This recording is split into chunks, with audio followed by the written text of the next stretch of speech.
आज का पहला नंबर सवाल है कि एक किंगस्टोन का मान होता है, तो एक किंगस्टोन का मान क्या होता है, तो 10⁻−10 मीटर। क्या, तो 10⁻−10 मीटर होता है। करेक्ट आंसर ये हो जाएगा। ये सभी दम भी आई क्वेश्चन एग्जाम के लिए, तो याद रखिएगा।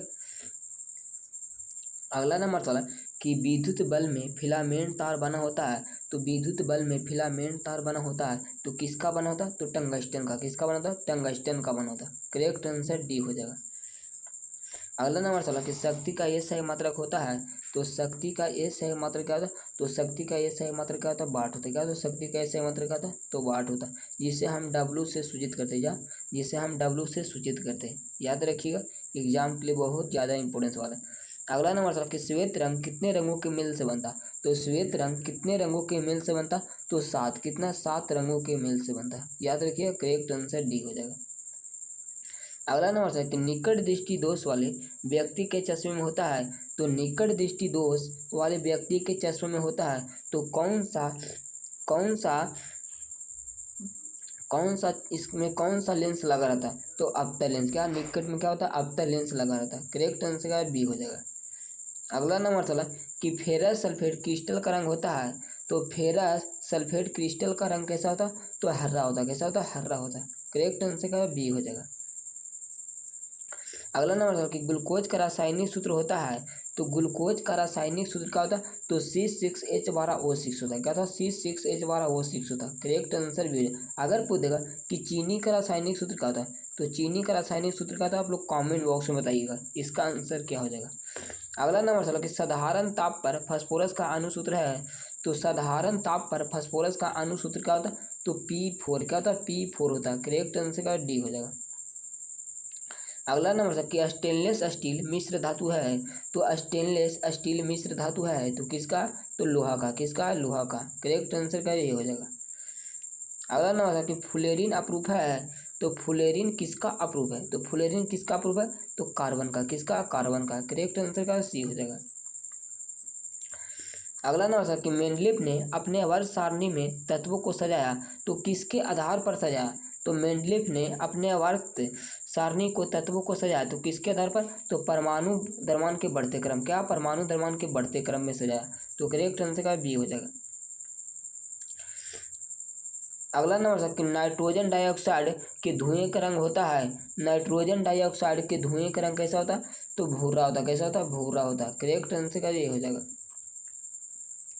अगला नंबर था कि मैग्नीशियम पाया जाता है, तो मैग्नीशियम किस में पाया जाता है, तो क्लोरोफिल में। क्या, क्लोरोफिल में पाया जाता है। करेक्ट आंसर ये हो जाएगा। अगला नंबर कि फूल में नर प्रजनन अंग है, तो फूल में नर जनन अंग क्या होता है, तो फूल में नर जनन अंग क्या होता है, तो पुंकेसर होता है। क्या होता है, पुंकेसर होता है। करेक्ट आंसर ये हो जाएगा। ये सभी दम VVI क्वेश्चन है। अगला नंबर था कि अंडाणु निश्चित होता है, तो अंडाणु निश्चित किस में होता है, तो अंडाणु निश्चित कहाँ होता है, तो फिलोपियन नलिका में। कहाँ होता है, फिलोपियन नलिका में होता है। करेक्ट आंसर सी हो जाएगा। ये हर साल एग्जाम में पूछे जाते हैं, तो सभी क्वेश्चन को याद रखिएगा। दम VVI क्वेश्चन है। अगला नंबर कि भोजन का पचना किस प्रकार की विक्रिया, तो भोजन का पचना किस प्रकार की विक्रिया, तो उपचयन है। क्या है जी, उपचयन है। करेक्ट आंसर का ये हो जाएगा।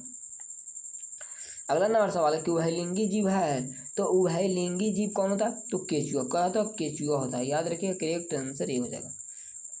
अगला नंबर कि पृथ्वी पर ऊर्जा का मुख्य स्रोत है, तो पृथ्वी पर ऊर्जा का मुख्य स्रोत क्या होता है, तो सूर्य होता है। क्या होता है, सूर्य होता है। याद रखिए। करेक्ट आंसर का बी हो जाएगा।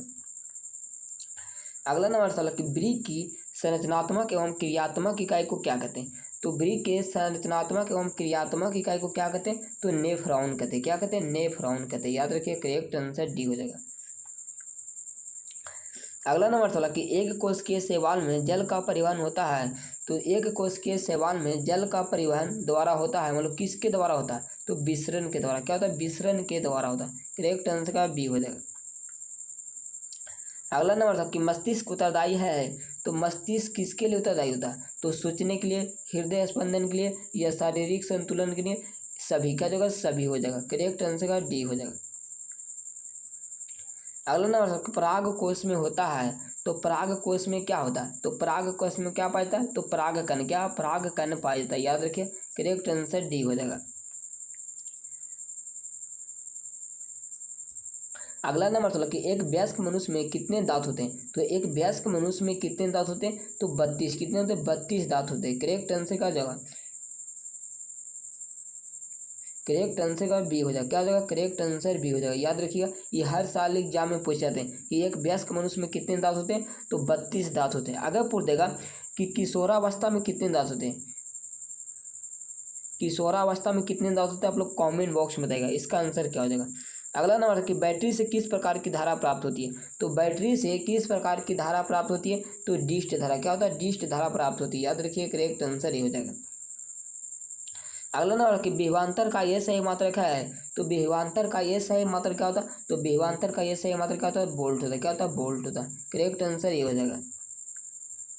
अगला नंबर कि एक वोल्ट कहलाता है, तो एक वोल्ट क्या कहलाता है? तो एक वोल्ट क्या कहलाता है?